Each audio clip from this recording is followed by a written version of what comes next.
नम्रता वागळे, आपण पाहताय पुढारी न्यूज. वेळ आहे चर्चेचा धुरळा उडवण्याची. निवडणुकांचा प्रचार शिगेला पोहोचलाय आणि हिंदू मुस्लिम ध्रुवीकरणाचे प्रयत्न सुद्धा अतिशय जोरदार होताना दिसतात. त्याला कुठलाही राजकीय पक्ष अपवाद नाहीये. यात आणखीन एका मुद्द्यानं काल डोकं वर काढलंय, ते म्हणजे घटणारी बहुसंख्याक लोकसंख्या आणि वाढणारी अल्पसंख्याक लोकसंख्या. झालं असं की पंतप्रधान नरेंद्र मोदी यांच्या आर्थिक सल्लागार समितीने एक अहवाल प्रसिद्ध केला. यामध्ये 1950 ते 2015 अशा 65 वर्षांच्या लोकसंख्येच्या धर्मावर आधारित लोकसंख्येचं विश्लेषण करण्यात आलं. 8 ते 10 महिने जवळपास या अहवालावरती अभ्यास झाला होता आणि त्यानंतर हा अहवाल प्रसिद्ध करण्यात आला. या अहवालानुसार देशामध्ये हिंदू लोकसंख्या 7.8% घटली आहे, तर मुस्लिम लोकसंख्या 43.15% वाढलेली आहे. टक्केवारीतला हा मोठा फरक बघता यामागचा राजकीय प्रचारासाठी या मुद्द्याचा वापर होणार आहे अगदी साहजिक आहे, उघड आहे. आणि त्यामुळे ध्रुवीकरणासाठी हा मायनॉरिटी रिपोर्ट बनवण्यात आला का, यासाठीचं संशोधन कसं झालं, कोणत्या डेटाचा त्यासाठी आधार घेण्यात आला, 2011 नंतर जनगणना झालीच नाही तर या आकड्यांना कसला आधार आहे, हे आकडे खरंच खरे असतील तर अल्पसंख्याक धोक्यात ही ओरड जी राजकीय पक्षांकडनं होते त्यातली हवा निघून गेली आहे का, आता बहुसंख्य धोक्यात हा निवडणुकीचा नवा मुद्दा बनणार का, या अहवालाच्या प्रसिद्ध होण्याचं टायमिंग बघता ही राजकीय चाल आहे का, अशी सुद्धा टीका दुसऱ्या बाजूने केली जाते, तशी टीका होणं सुद्धा योग्य आहे का, या सगळ्या प्रश्नांची उत्तरं आज आपण शोधण्याचा प्रयत्न करणार आहोत.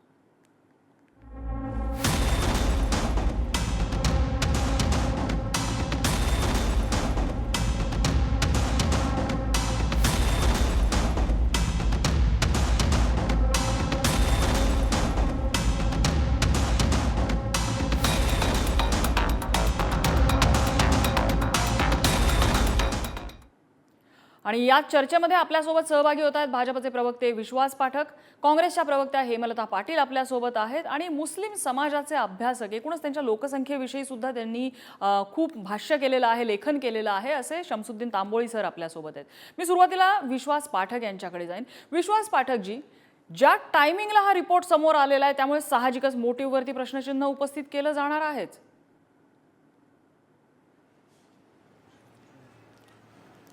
टायमिंगचा काय प्रश्न आहे, प्रत्येक संस्था प्रत्येक एजन्सीज आपापले रिपोर्ट काढत असतात आणि मला असं सांगा की टायमिंग जरी सोडलं तरी याच्यामध्ये चुकीचं काय आहे हे तर आपण सगळे डोळ्यांनी बघतोच आहे. मुस्लिमांची जनसंख्या इथे मोठ्या प्रमाणामध्ये वाढते, हिंदूंची कमी होते. आपण जर पाकिस्तानचा विचार केला तर पाकिस्तानमध्ये 1947 मध्ये हिंदू किती होते, आता किती राहिले, आणि म्हणूनच सीए सारखे वगैरे कायदे आपल्या देशामध्ये का बरं आवश्यक आहे या दृष्टीने भारतीय जनता पक्ष सरळ सरळ भूमिका घेत असतो. तर मला असं वाटतं की टायमिंगचा याच्याशी काही संबंध आहे. नाही, मुद्दा असा आहे, टायमिंगचा प्रश्न का उपस्थित केला जातोय, कारण धर्माच्या आधारावरती केलेलं हे सगळं विश्लेषण आहे. आता गेले 8 ते 10 महिने जर यावर संशोधन होत असेल, ज्या शमिका ज्या आहेत यामधल्या एक ज्यांनी हे संशोधन केलेलं आहे त्यांनी सांगितलं गेल्या 8 ते 10 महिने यावर संशोधन होत होतं, मग 2015 पर्यंतचाच डेटा का घेतला, 23 पर्यंतचा घेतला असता. नाही, मी मोठा रिपोर्टही बाजूला ठेवा ना. 1947 नंतर ही निरंतर आपल्या उघड्या डोळ्याने दिसणारी प्रक्रिया आहे.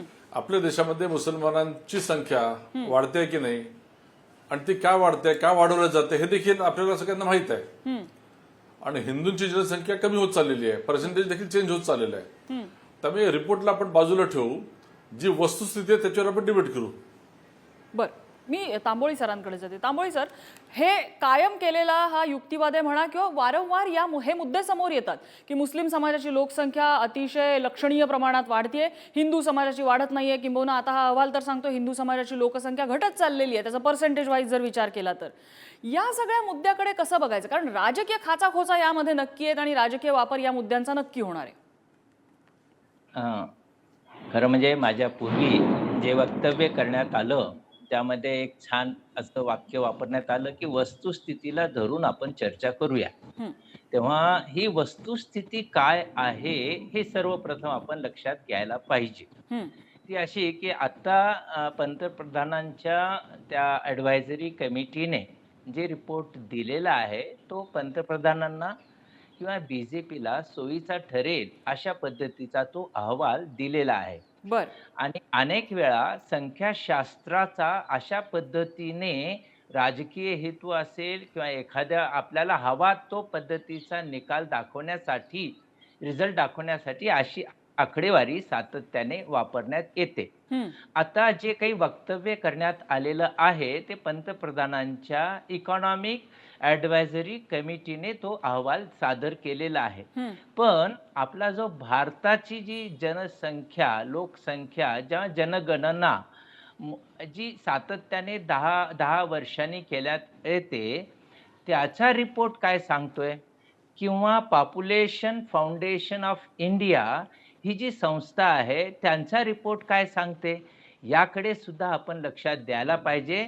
आणि पॉप्युलेशन फाउंडेशन ऑफ इंडिया किंवा जनगणना जी प्रत्येक 10 वर्षांनी होते, त्याचं चित्र असं आहे की मुस्लिम समाजाची लोकसंख्या सातत्याने घसरत चाललेली आहे आणि एकूण भारताचा जो फर्टिलिटी रेट आहे, जन्म दर आहे, किंवा हिंदूंचा जो जन्म दर आहे त्याच्या समकक्ष जवळपास म्हणतोय मी येण्याची ही संख्या किंवा ही आकडेवारी आहे. बर. आपल्या भारताचे 17वे मुख्य निवडणूक आयुक्त होते ज्यांचं नाव आहे SY कुरेशी. त्यांनी हे पॉप्युलेशन मिथ ऑफ इंडिया नावाचं पुस्तक लिहिलेलं आहे हो. की ज्या पुस्तकामध्ये त्यांनी 1951 पासून ते 2011 पर्यंतची ही जी आकडेवारी दिलेली आहे आणि ही आकडेवारी पूर्ण पुराव्यानिशी आहे आणि सर्व अहवालाला गृहीत धरून आहे. ती आकडेवारी काय सांगते आणि आत्ताची ही आकडेवारी काय सांगते यातली तफावत जर आपण लक्षात घेतली तर आता हे जे आहे ते राजकीय हेतूने प्रेरित होऊन हे करण्यात आलेलं आहे. हा पहिला मुद्दा आहे. दुसरा मुद्दा असा आहे की हे मी मुस्लिम सत्यशोधक मंडळाचा अध्यक्ष म्हणून किंवा कार्यकर्ता म्हणून मी हे म्हणू इच्छितो की साधारणतः 1950 ते 80 या दरम्यानची आकडेवारी आपण पाहिली आणि 80 ते 2011 पर्यंतची आकडेवारी आपण पाहिली तर यामध्ये मोठ्या प्रमाणामध्ये आपल्याला तफावत दिसून येते. हे खरं आहे की आरंभीच्या काळामध्ये लोक शिक्षण करणं, लोकांचं प्रबोधन करणं, मुस्लिम जमातवाद होता. पण हळूहळू ज्या पद्धतीने लोकांच्या मध्ये शिक्षणाचं प्रमाण वाढायला लागलं, दारिद्र्य निर्मूलनाचं प्रमाण वाढायला लागलं आणि त्याचबरोबर अवेअरनेस ज्या पद्धतीने वाढायला लागलं त्या पद्धतीने मुस्लिम लोकसंख्या ही कमी व्हायला लागलेली आहे. ही वस्तुस्थिती आकडेवारीतून स्पष्ट होते. आता ज्या पद्धतीने हिंदूंची लोकसंख्या कमी झालेली आहे ते सांगण्यात आलेलं आहे. त्याची कारण काय काय असू शकतात? त्यातलं एक कारण असू शकतं की सुरुवातीला बरेच वर्ष जम्मू काश्मीर मधल्या लोकसंख्या गणना झालीच नव्हती. नंतरच्या काळामध्ये ती करण्यात आली. जे मुस्लिम बहुल राज्य आहे त्याचे आकडे आपण घेऊया. नंतरच्या काळामध्ये अनेक हिंदू बांधव हे परदेशामध्ये गेलेले आहेत. त्यांची या जनगणनेमध्ये आकडेवारी आलेली आहे का तेही लक्षात घ्यायला पाहिजे. एकूणच जो मृत्यू दर आहे तो कमी होत चाललेला आहे. त्यामुळे मुस्लिमांची लोकसंख्या वाढते का? म्हणजे आणि हे सगळं काही आहे ते धर्माधिष्ठित आहे का? त्याला कारण हे शिक्षण आहे, आर्थिक स्थिती आहे, दारिद्र्य आहे. सर, यामध्ये जी कारण तुम्ही जी सांगताय त्यामध्ये अनेक कारण, म्हणजे मी काही चर्चा कालपासून ऐकल्या, काही लेख या रिपोर्ट संदर्भात वाचले, तर त्यामध्ये कारण अशी समोर आलेली होती की मुस्लिमांचं देशामध्ये होत असलेलं स्थलांतर, म्हणजे रोहिंग्या मुस्लिमांचा मुद्दा असेल किंवा बांगलादेशींचं अवैध स्थलांतर इकडे ज्या पद्धतीने देशामध्ये होतंय तो संपूर्ण समाज हा मुस्लिम समाज आहे, त्यामुळे ही लोकसंख्या वाढते. त्याचबरोबर मुस्लिम समाजामध्ये बर्थ कंट्रोल मेजर्स घेण्याबाबत ज्या काही धार्मिक समज आहेत त्यामुळे इथे मुलं जन्माला घालण्यावरती कुठलंच नियंत्रण नाहीये असं एक चित्र समोर येतंय. ही सगळी कारणं समोर केली जात आहेत. मी या गोष्टीच्या म्हणजे हे सगळं काही आहे ते अर्ध सत्य आहे, ते काही पूर्ण सत्य नाही हे मी मान्य करतो की आरंभीच्या काळामध्ये काही प्रमाणामध्ये हे धर्माधिष्ठित विचारसरणी, मुल्ला मौलवी यांचा प्रभाव हे होतं. पण जेव्हा मुस्लिम सत्यशोधक मंडळासारखे अनेक संघटना लोकसंख्या नियंत्रणाच्या संदर्भामध्ये प्रबोधन करायला लागले आणि त्याही शिवाय परिस्थिती बदलायला लागली तेव्हा हे चित्र बदलण्यात आलेलं आहे. तेव्हा अजून एक मुद्दा मला या ठिकाणी लक्षात आणून द्यायचा आहे की राजकीय पार्श्वभूमी धार्मिक द्वेष, धार्मिक तेढ, हिंदू मतपेटी यासारख्या गोष्टी लक्षात घेऊन जी आकडेवारी आता वापरण्यात आलेली आहे बर. त्यामध्ये अल्पसंख्याकाचा मुद्दा मांडलेला आहे. आणि अल्पसंख्याक म्हणजे फक्त मुस्लिम नाहीये. बर. तर यामध्ये आपल्याला हे बघायला पाहिजे की शिखांच्या संदर्भात काय झालेलं आहे.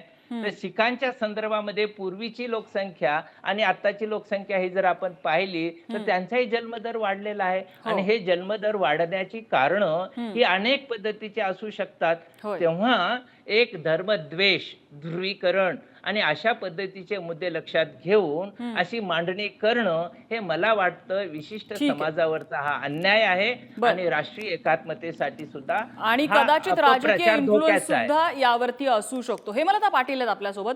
हेमलता ताई, कसं बघतं काँग्रेस या सगळ्याकडे, आणि जे मुद्दे आता विश्वास पाठक तुम्ही याच्या आधी सांगत होते की ही वस्तुस्थिती आहे, ही आपल्याला आता मानायलाच लागेल, आता फक्त ती आकड्यांच्या रूपात पुढे आले असं ते म्हणतात.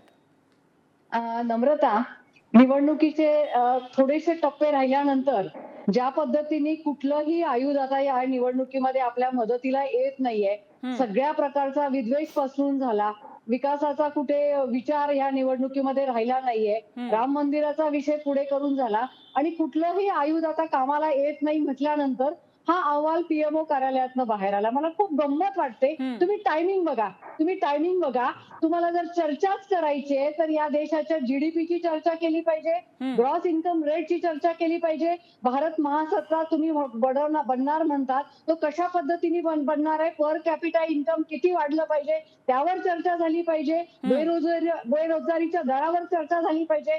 परंतु इलेक्शन आपल्या हातातून चाललंय आणि आता परत एक आपल्या हक्काचं आयुध बाहेर काढण्यासाठी हिंदू आणि मुस्लिम आणि हिंदू खतरेने आहे. नेहमीची आवडती अतिशय प्रिय असणारी गोष्ट म्हणजे हिंदू खतरेने आहे. आणि मग मुस्लिमांची संख्या वाढते, हिंदूंचं काय होणार. आणि 2-3 दिवसापासून ज्या पद्धतीने सगळ्या चॅनलवरती म्हणजे भडीमार चाललाय की बापरे देशातले हिंदू सगळे संपायला लागलेत का, मुस्लिम राज्य करायला लागलेत का, मला खूप गंमत वाटते. 80% ह्या देशामध्ये हिंदू आहेत, 14-14.5% मुस्लिम आहेत. सगळ्यात महत्वाचं म्हणजे पारसी कम्युनिटीचा विचार करा. 70,000 जेमतेम पारसी कम्युनिटी असेल, ते कधी असा गळा काढत नाहीत. म्हणजे कुठला तरी विषय कुठेतरी न्यायचा आणि केवळ हिंदू मतपेटीवरती डोळा ठेवायचा.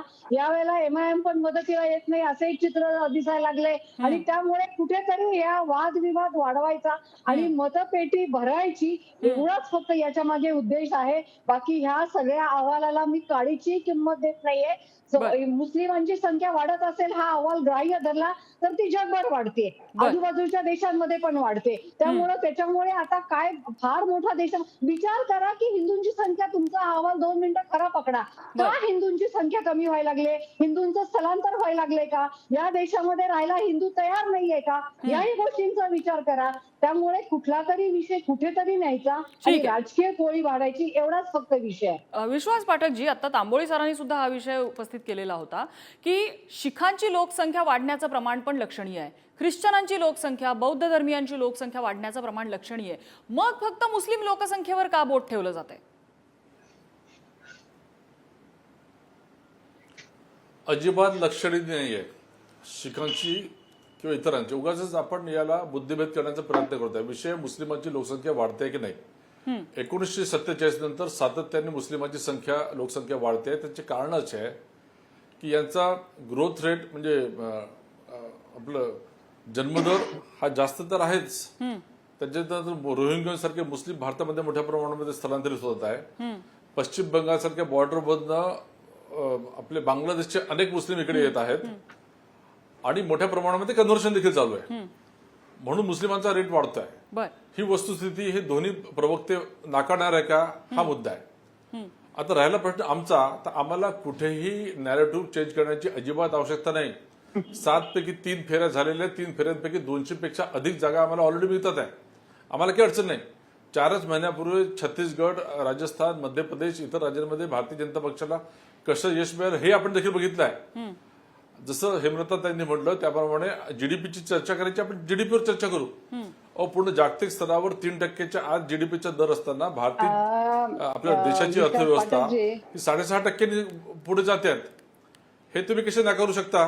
नाही, माझा आणि एक प्रश्न आहे विश्वास आपण पाठकजी तुम्हाला, 10व्या की हा क्रमांकावर अहवाल 5व्या हा अहवाल क्रमांकावर तुम्ही पूर्णपणे कसं माझ्या दाखवू हातात शकता? दुर्दैवाने लागला नाही. मला वाटतं काल किंवा परवा तो समोर आलेला आहे. तो पूर्ण अहवाल मला वाचता नाही आलेला. मात्र मला एक प्रश्न असा पडलाय की जो कुठेही कुठल्याही रिपोर्टमध्ये या अहवालाविषयी माझ्या समोर आला नाही, की यासाठी डेटा कसा गोळा केला गेला, रिसर्च कसा केला गेला, Exactly. कुठल्या आकडेवारीचा आधार घेतला गेला, हे माझ्यासमोर आलेलं नाहीये. आणि तोच तर खरा प्रश्न आहे की कशाच्या आधारावर ही आकडेवारी समोर अगदी आली. बरोबर आहे, अगदी बरोबर आहे. विश्वास पाठकजी. नाही नम्रताजी, हा अहवाल त्याचं अनालिसिस हे त्याचा अभ्यास मी केला, ते मी ऑनेस्टली मानतो. पण प्रश्न असा दिसतो की जसं तुमचं पुढारी सारखं चॅनल यांनी ही चर्चा 8 दिवसाआधी देखील घेतली असती. आपण डोळ्याने बघतोय मुस्लिमांची जनसंख्या ही वाढते आहे. ही तर वस्तुस्थिती आहे ना. ही वस्तुस्थिती जर आपण नाकारत असू आणि तांबोळी सरांनी अहवालाचा वेगळी सपोर्ट घेत आकडेवारी असू मांडली आहे. तर मला असं त्यांचं वाटतं असं चुकीचं म्हणणं आहे की आहे. मुस्लिम समाजाची लोकसंख्या वाढताना दाखवली जाते, तसं होत नाहीये. ती लोकसंख्या वाढत नाहीये. आयदर ती स्टॅग्नंट आहे किंवा कमी होते असं ते म्हणतात. त्यांचा अभ्यास तसं सांगतोय. मुस्लिम लोकसंख्या फाळणीच्या वेळेस 3-4 मला वाटते 5 कोटी होती.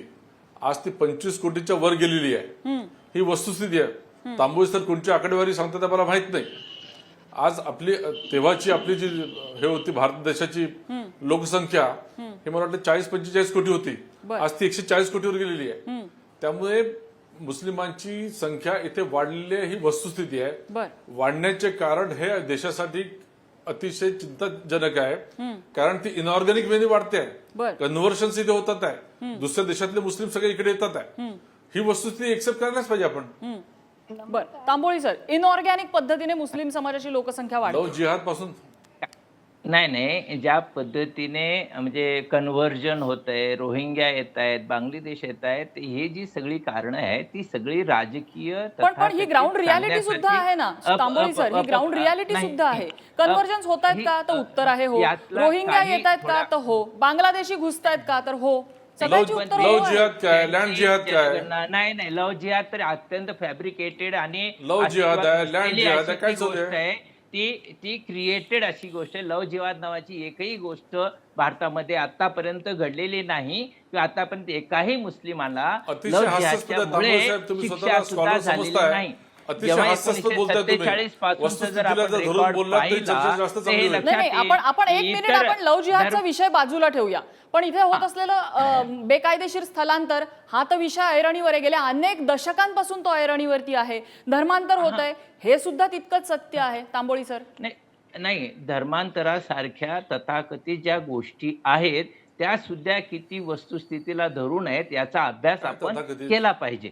ते किती प्रमाणात होतंय, कुठे होतंय, कसं होतंय याचा सुद्धा अभ्यास केला पाहिजे. आणि आपण कुठल्याही पद्धतीने या पद्धतीने होणाऱ्या धर्मांतराचं समर्थन करणार नाही. रोहिंग्यांचं बेकायदेशीर पद्धतीने भारतात येणाऱ्यांचं समर्थन कधीच करणार नाही. बर. ही वस्तुस्थिती आहे. पण स्वातंत्र्यानंतर जी लोकसंख्या होती आणि आज जी आहे ती सर्व धर्म समूहांची लोकसंख्या वाढलेली आहे. हो. आता उदाहरण आता याला कारणीभूत घटक आहेत ते धर्म आहे का, धर्माशिवाय अन्य घटक आहेत याचा विचार आपण करणार आहोत का नाही. आणि ते असतील तर त्याच्यावरती उपाययोजना करण्यासाठी आम्ही काय करतोय.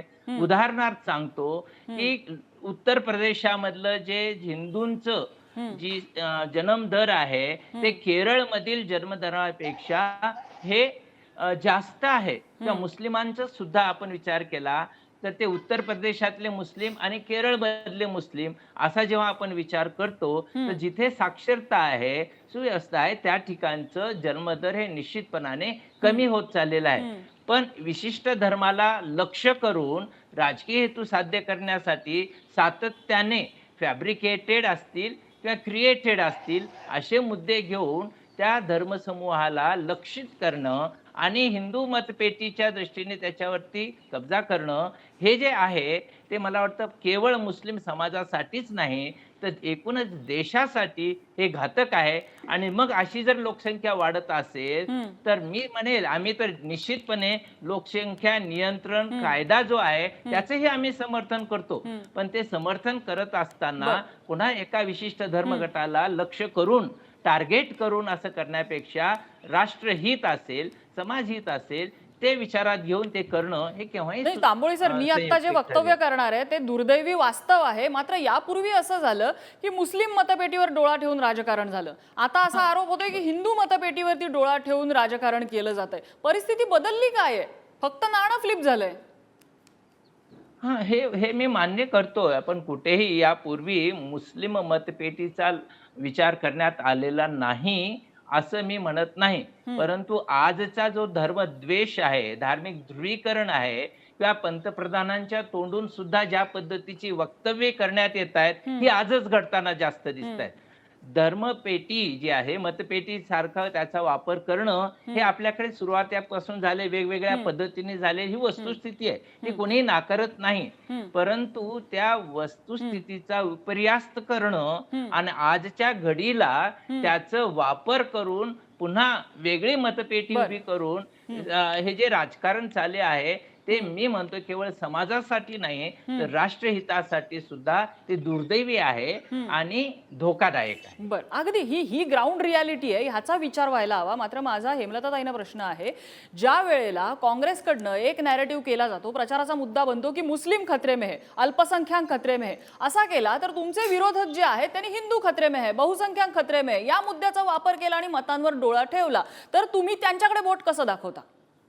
नम्रता, कुठेही काँग्रेसने मुस्लिम खतरे में है किंवा अल्पसंख्याक खतरे में है असा विषय केला नाही. मूळ विषय असा आहे की या देशाची संहिता, या देशाची घटना ही जिवंत राहणार का नाही. ज्या पद्धतीने या देशामध्ये वातावरण तयार झालंय, कधीही काँग्रेस पक्ष कुठल्याही जाती धर्माच्या जवळ करण्याचा नाहीये, सर्वसमावेशक असा काँग्रेस पक्ष आहे आणि कधीही काँग्रेसने ते राजकारण केलं नाही. परंतु दुर्दैवाने 2014 नंतर देशामध्ये ज्या पद्धतीचं राजकारण सुरू झालंय, ज्या पद्धतीचं प्रत्येक निवडणुकीच्या तोंडावर हे मतांचं ध्रुवीकरण करण्याचं षडयंत्र रचलं जातंय, एका समाजाला टार्गेट करण्याचं काम केलं जातंय, त्याला आमचं ऑब्जेक्शन आहे. आणि तुम्ही सगळ्यात महत्वाचं म्हणजे जरा विषयांतर म्हणजे सगळ्यात महत्वाचं म्हणजे तुम्ही मगाशी जो मुद्दा या ठिकाणी मांडला, मी तो संपूर्ण अहवाल बघत होते. खरंच लक्षात येत नाही की हा डेटा कुठून आणि कसा आला, म्हणजे कशा पद्धतीने हा डेटा गोळा केला. खरी मेप तर इथंच आहे. हा डेटा कसा गोळा केला, कुठून गोळा केला आणि इलेक्शनला 2 टप्पे शिल्लक असतानाच हा डेटा कशा पद्धतीने हा अहवाल बाहेर आला. म्हणजे यामध्ये केवळ आणि केवळ फक्त मतांचं राजकारण आहे हे यातून स्पष्ट होतंय. आणि भारतीय जनता पक्षाची आतापर्यंतची वाटचाल, आतापर्यंत त्यांचं सगळं एकंदर वर्तणूक बघितली तर हे त्याच दृष्टीने हे आणलेला अहवाल आहे आणि त्या दृष्टीनेच हा संपूर्ण देशभर ह्याची चर्चा करण्याचा उद्योग त्यांनी सुरू केलेला आहे. बर, विश्वास पाठकजी, मला शेवटची कॉमेंट घ्यायची तुमची. नाही बघा, आता यांनी आपल्या मॅनिफेस्टोमध्ये राहुल गांधींनी काँग्रेसने काय म्हटलं की रिडिस्ट्रीब्युशन ऑफ वेल्थ, त्यांना ही म्हणायची आवश्यकता का पडली? भारतीय राज्यघटनेनुसार रिडिस्ट्रीब्युशन ऑफ वेल्थ हे आपण अर्थ घेऊ त्या पद्धतीने निघणार आहे. उद्या अदानी अंबानींसारख्या श्रीमंतांची वेल्थ डिस्ट्रीब्यूट केली जाईल गरिबांमध्ये, त्याला धार्मिक रंग द्यायचा काय गरज आहे? विश्वास पाठकजी, नाही बघा, मला कंप्लीट करू द्या, मी सांगतो त्याचा अर्थ कसा मुद्दा पूर्ण करा. रिडिस्ट्रीब्युशन ऑफ वेल्थ त्यांनी आता का टाकलं? कारण त्याचा रेफरन्स आहे 2006च्या डॉक्टर मनमोहन सिंगाच्या स्टेटमेंटशी, त्याचा संबंध आहे सॅम पिट्रोदाच्या ते वाक्य सुद्धा मी पूर्ण ऐकलेलं आहे. त्यामध्ये फक्त मायनॉरिटी नाहीये, एससी एसटी ओबीसी असा सगळा उल्लेख आहे त्यामध्ये. मुसलमानांना वाटायचे हाच त्यांचा हे आहे. यांचा ना नम्रता यांना खरंच म्हणजे यांच्या आयटी स्टँड घ्यावा, मुसलमानांच्या हिताचं बोलतात, हिताचं बोलत नाहीये असं तयार करून चालणार नाही. भारतीय जनता पक्षाची लाईन फार क्लिअर आहे. राज्यघटनेने जे जे अधिकार दिलेले आहे त्या अधिकाराप्रमाणेच हा देश चालेल आणि कोणालाही तिथे हस्तक्षेप करण्याचा अधिकार राहणार नाही.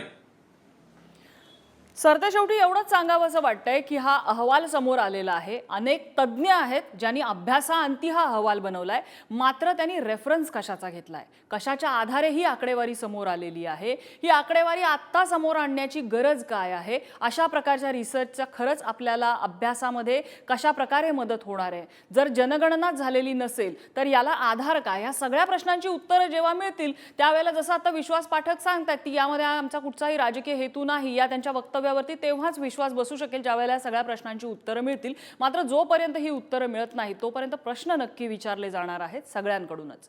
या चर्चेसाठी आपल्याला विश्वास पाठक, हेमलताताई आणि शमसुद्दीन तांबोळी सर तिघांनीही वेळ दिला. तिघांचे आभार. चर्चेचा आजचा धुरळा इथेच शमलेला आहे. उद्या पुन्हा भेटूया नवीन विषयासह. पाहत रहा पुढारी न्यूज.